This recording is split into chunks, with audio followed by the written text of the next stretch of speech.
I discovered about 16 years ago, and since I discovered this truth, my life has never been the same. So, starting this video, I'll ask you to do something very simple. Take a sheet of paper or use your phone. Then write the 3 important things you want to achieve in the next 5 years. Now that you've written 3 top things you want to achieve, the next thing is for you to write 3 to 5 things you're willing to sacrifice for those things you want to achieve. Since most people will be watching this video on their mobile phones during some busy days, 99% of people can't possibly do the above exercise immediately. But you can do it later.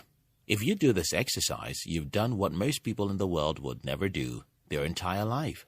In my short difficult years on this planet, I have seen and met so many people, and the one thing I noticed again and again is that most people want to eat their cake and still have it.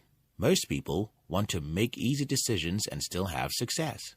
Most people want to do what is easy and still get a good result.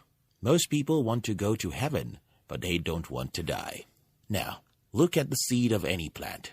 We need those seeds to grow and reproduce hundreds of their kind. But what do we do to achieve that? We bury the seed and let the seed die. It's only when the seed dies that it can germinate and produce in multiple fold. It's only when you die you can live, grow, and reproduce. It's only when you die to pleasure you can have the real pleasure. It's only when you die to the entertainment that you'll have real entertainment. It's only when you die today you can have tomorrow.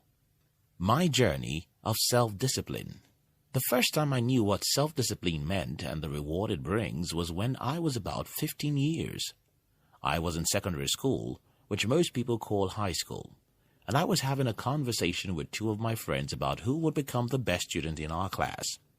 At this time, I was only one of the average students, and I thought that those kids who did well in school were simply using their brains better. Now, I was having a conversation with my friends about who will be the best students in our new class. For whatever reason, I announced to my friends that I will be the next genius of the class, and as expected, they didn't agree with me. One of them simply mentioned the name of the guy he thought would be the next champion. I left that informal meeting with holy anger and determination to do something. I got home and lied to my father that I needed money. Lying is a sin, but I didn't know that time. My parents gave me some amount, and I went to the bookstore to buy books. Don't be surprised that I had to lie to my father to get the money to buy books. He was a stingy man. I bought books on all of the most important subjects in my class, and I started waking up an hour or 2 before school to read. One day I woke up to read economics text and got to school. Then our economics teacher came into class to teach us a new chapter. Who can define the opportunity cost? She asked. After a moment of silence, I rose and defined the opportunity cost, which happened to be the very chapter I miraculously read a few hours ago.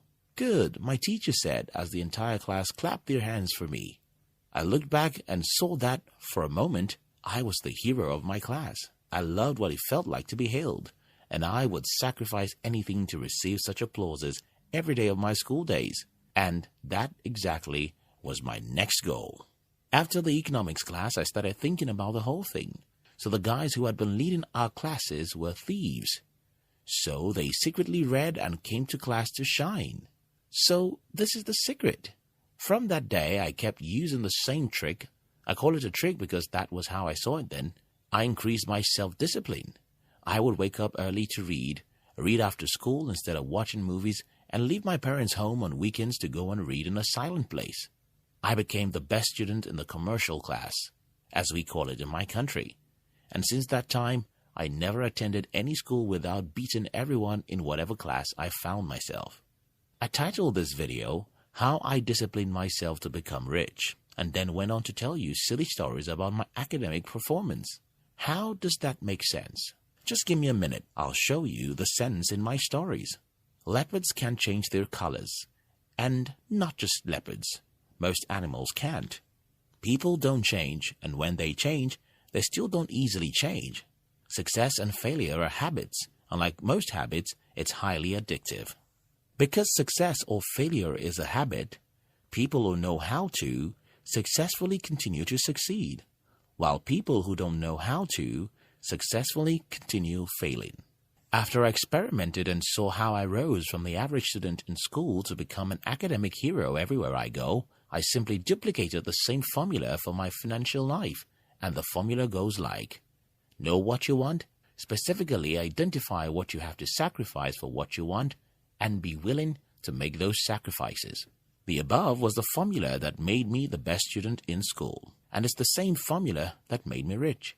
Planning my financial future as a young adult, I knew what I wanted. I wanted to have enough money to stop worrying about money. I don't care about becoming a billionaire or even a millionaire. I just wanted to have a large enough cash flow to make me live a very comfortable life while doing what I truly love doing. After I identified what I wanted, then I chose my battles. I knew I would have to sacrifice many things, and I was willing to bury my body so that it can die, germinate, and reproduce. Starting in business, I gave myself a decade to make mistakes and fail. This sounds crazy, and I often doubt if I was the one who had such a mindset. How on earth would you decide to fight a battle for 10 years? How would you decide to go through the pains of failures, rejections, and poverty for 1 decade? I don't know, but that was my decision. I decided to read every book I could find, take every difficult decision and action I could, and discipline myself as much as I can. Most people think that they are weak and can't do difficult things, but that's not true. The reason why you think you can't do difficult things is that you lack the motivation to do difficult things. Yes, the difference between a soldier and a civilian is the motivation. The difference between those who take tough decisions and discipline themselves and those who are fearful is motivation. And that's why we created our new channel to motivate and challenge people